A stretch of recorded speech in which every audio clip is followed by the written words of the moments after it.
Gold. For thousands of years, it has been seen as the ultimate symbol of wealth, power, and prestige. It is the stuff of legend. Men with greed in their heart, ready to sell their very souls for gold. Intrigue. I think it's time Mr. Goldfinger and I met. Adventures. I want that gold! And of course, ancient treasure. Gold has lit a fire in our hearts like no other precious metal. So it was with ancient China.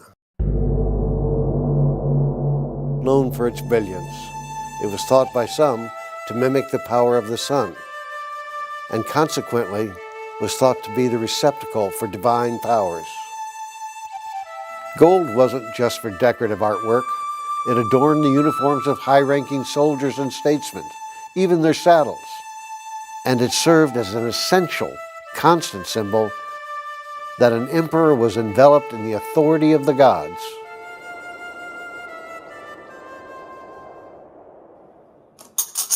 Not subject to common corrosion, gold has another quality that appealed to early civilizations. It was malleable, able to be molded, carved, stamped, and otherwise turned into things as pedestrian as coinage or spectacular as a work of art for an emperor.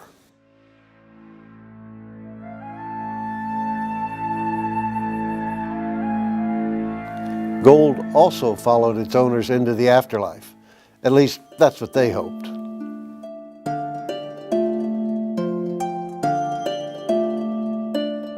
During the Han Dynasty, one of the main burial rituals included having your body encased in jade, which stopped any putrefaction or decay of the body, and was also known as spiritual armor. Of course, it didn't really work that well, but the purpose of it was, of course, to basically show rank.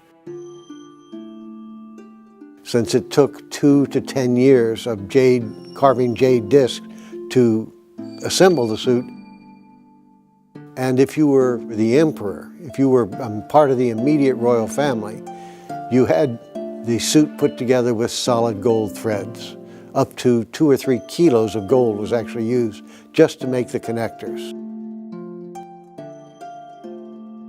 The Western Han Dynasty, which started about 200 BC, even though it's written that only the emperor and his immediate family, heir apparent, were allowed to have the gold connectors, we know from letters to other smaller kings and dukes in times of war or rebellion that he offered them the privilege of having gold to connect the pieces of their spiritual armor. The history of this suit is shrouded in mystery. We know quite a bit about it. We've studied it for years, but there is so much that's unknown.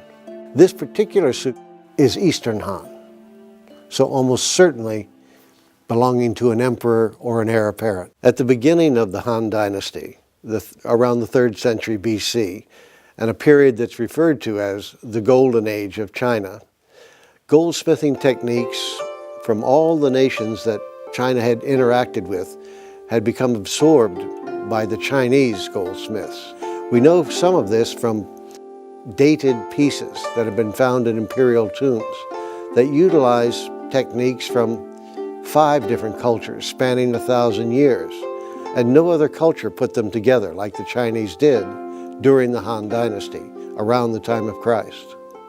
And from that point on, the creation of works of art in gold by the Chinese perhaps surpassed what the individual cultures who produced individual techniques had ever done. This is an extraordinary example made for royal usage of gold work that was done in the Han Dynasty. On this single piece here, you have some of the finest examples of granulation, these small balls on these pieces.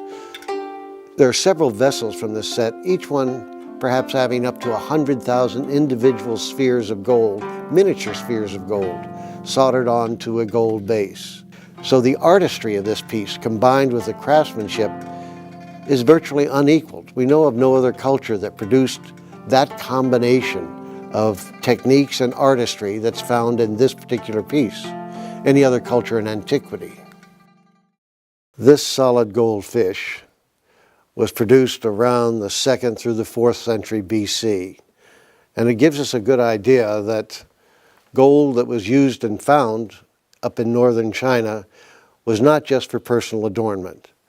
This happens to be a cover box, a 2-piece container that was made to hold letters, but specifically letters between kings. You weren't going to have people use their soiled hands to deliver a paper from one king to another, so you would put it into something like this.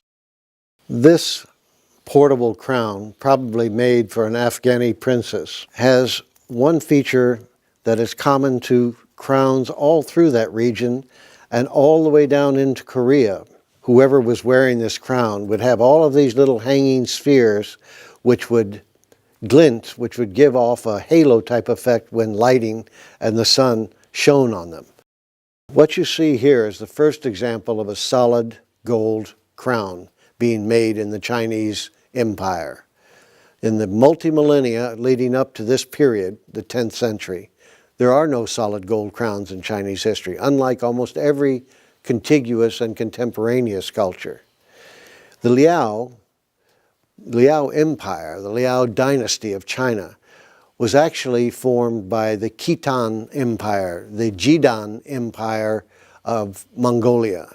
They took over the top 19 provinces of China, as well as parts of Korea, parts of Siberia, and other parts of countries that were contiguous to the area. This, the workmanship, the design, you see the Chinese influence, the mythology that was dominant in China, not in Khitan. But when they became the rulers, they also became more Sinicized. The historical consequence, the artistry, the craftsmanship, these are the real treasures of ancient gold artifacts.